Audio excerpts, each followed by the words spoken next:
અમદાવાદ બાદ હવે સુરતમાં ઇન્કમટેક્સ વિભાગે સુપર ઓપરેશન હાથ ધર્યું। સુરતના જાણીતા ઉદ્યોગપતિ વસંત ગજેરા અને ચુનીભાઈ ગજેરાના ગ્રુપ પર આઈટી વિભાગ ત્રાટક્યું। ડાયમંડ અને રિયલ એસ્ટેટ ક્ષેત્રે સંકળાયેલા ગ્રુપના સુરત અને મુંબઈ સ્થિત કુલ 30થી વધુ સ્થળો પર એક સાથે તપાસનો ધમધમાટ શરૂ કરાયો।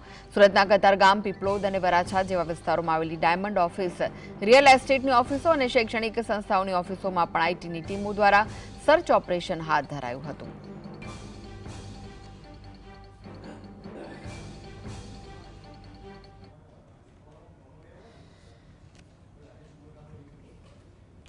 तो आईटी द्वारा सर्च ऑपरेशन हाथ धराયું છે।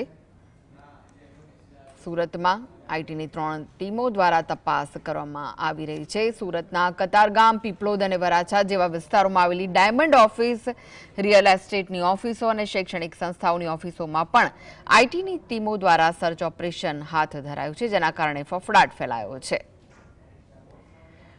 તો અમદાવાદ બાદ હવે સુરતમાં પણ ઇન્કમટેક્સ વિભાગે સુપર ઓપરેશન હાથ ધર્યું છે। સુરતના જાણીતા ઉદ્યોગપતિ વસંત ગજેરા, ચુનીભાઈ ગજેરાના ગ્રુપ પર આઈટી વિભાગ ત્રાટક્યું છે। ડાયમંડ અને રિયલ એસ્ટેટ ક્ષેત્રે સંકળાયેલા ગ્રુપના સુરત અને મુંબઈ સ્થિત કુલ 30થી વધુ સ્થળો પર એક સાથે તપાસનો ધમધમાટ શરૂ કરાયો છે। સુરતનું કતારગામ હોય, પીપલોદ, વરાછા જેવા વિસ્તારોમાં જે ડાયમંડ ઓફિસ આવેલી છે, રિયલ એસ્ટેટની ઓફિસો આવેલી છે અને શૈક્ષણિક સંસ્થાઓની ઓફિસો આવેલી છે, ત્યાં પણ આઈટીની ટીમો દ્વારા સર્ચ ઓપરેશન હાથ ધરાયું છે।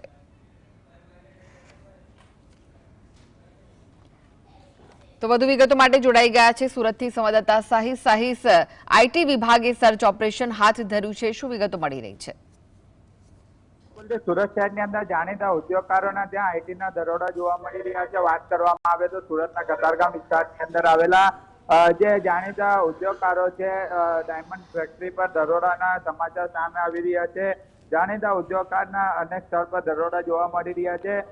વસંત ગજેરા અને ચુની ગજેરાના ત્યાં દરોડા જોવા મળી રહ્યા છે। ડાયમંડ અને રિયલ એસ્ટેટના કુલ 30 જગ્યાએથી પણ વધુ તપાસ કરવામાં આવી રહી છે। સુરત સહિત મુંબઈમાં પણ આઈટીની ટીમ દ્વારા તપાસ કરવામાં આવી રહી છે। કતારગામ, પીપલોદ અને વરાછા વિસ્તારની અંદર તપાસના ધમધમાટ શરૂ કરી દેવામાં આવ્યા છે। સ્કૂલ ઓફિસ, ડાયમંડ ઓફિસ અને રિયલ એસ્ટેટ ઓફિસ ખાતે આઈટીનું સર્ચ ઓપરેશન જોવા મળી રહ્યું છે। જે રીતના અત્યારે વાત કરવામાં આવે તો લક્ષ્મી ડાયમંડ જે આવેલું છે, ત્યાં પણ આઈટીની ટીમ દ્વારા દરોડાની તપાસ છે તે કરવામાં આવી રહ્યા છે। અલગ અલગ સ્થળો પર દરોડાની કાર્યવાહી કરવામાં આવી રહી છે। એટલે ચોક્કસપણે કહી શકાય કે જે 30 જગ્યાએથી વધુ તપાસ છે તે કરવામાં આવી રહી છે। આઈટીની ટીમ જ્યારે કંપની પર આવી હતી ત્યારે ફરફરાટ જોવા મળ્યો હતો અને જે રીતના આઈટીની ટીમના દરોડાને લઈને અત્યારે ડાયમંડ ઉદ્યોગકારોની અંદર એક ફરફરાટ જોવા મળી રહ્યો છે અને હાલ પીપલોદ સહિતના અલગ અલગ વિસ્તારો, વરાછા, કતારગામ સહિતના અલગ અલગ જે સ્થળો છે ત્યાં તપાસ કરવામાં આવી રહી છે